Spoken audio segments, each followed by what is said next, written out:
A graça e a paz de Jesus é uma retorna do nosso pão da casa. Nós estamos lendo Gênesis capítulo 14. Eu começo esse tempo perguntando a você: quem sustenta a sua vida? Quem é que te dá força para trabalhar?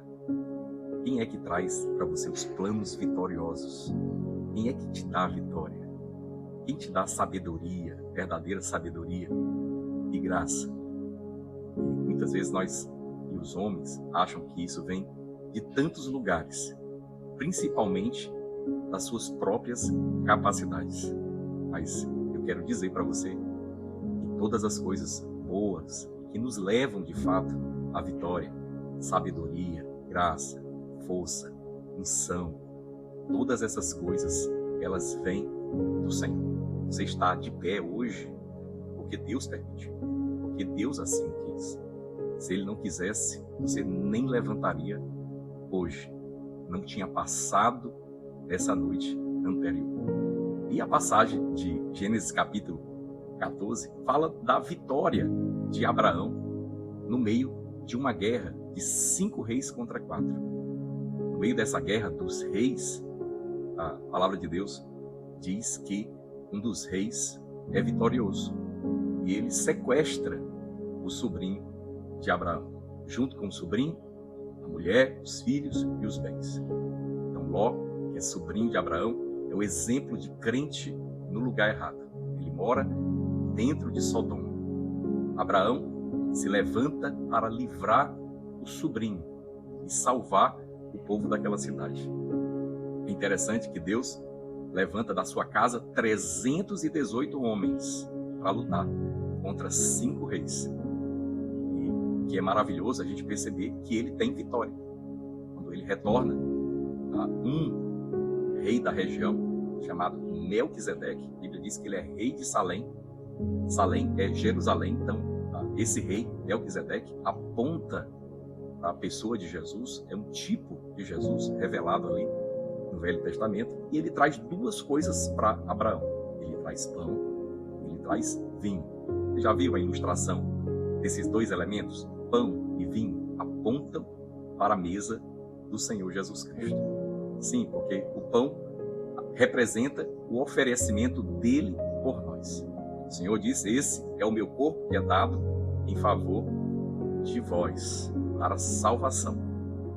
E ele diz também a respeito do suco, do vinho: este é o meu sangue, o sangue da nova aliança. Então, quando Melquisedeque vem na direção de Abraão, a primeira atitude dele é trazer esses 2 elementos. E ele diz: bendito seja Abraão e bendito seja Deus que o abençoou dando vitória. Quer dizer, ele estava reconhecendo que a vitória de Abraão foi dada por Deus. Quero te dizer, toda vitória que você tem na sua vida foi dada por Deus. O concurso que você passou, o trabalho que você tem, a família que você tem, a empresa que você tem, tudo que você conquistou foi Deus que deu. Melquisedeque está fazendo isso, falando para Abraão essas coisas. Sabe qual foi a reação de Abraão? A Bíblia diz que ele deu a Abraão o dízimo de tudo, de todo o despojo de guerra que ele tinha conquistado. Ele tirou 10% e deu para Melquisedeque. Por que ele fez isso? Porque o dízimo, e essa é a primeira vez que ele é mencionado, é um ato de adoração. É uma resposta daquele que sabe que é Deus que cuida e mantém ele. Abraão tinha essa certeza. Tanto que quando o rei de Sodoma disse para ele: olha, me dá as pessoas e fica com os bens, ele disse: não, eu não vou ficar com nenhuma sandália, nenhuma correia de sapato, nada que é seu, para que você nunca diga: foi eu que enriqueci Abraão. Porque Abraão desejava que todos conhecessem. E se ele tinha alguma coisa, aquilo era obra, resultado do favor de Deus. Mas qual a reação de Abraão diante das vitórias, de tudo aquilo que Deus deu para ele? Foi dar o dízimo. Porque o dízimo é um ato de adoração. Eu quero dizer para você, se você é um cristão que ainda não dizima, comece a fazer isso pela fé. Assim, não racionaliza, simplesmente faça. Creia, você vai ver como isso é libertador para você. Você vai confiar na provisão cada vez mais. E Deus te mostrará portas abertas. Porque não fazemos isso como resposta do que Deus é capaz de nos dar.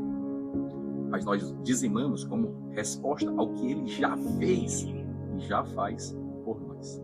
Então creia, dependa de Deus, em nome de Jesus. Deus te abençoe, meu amado. Receba o pão da casa.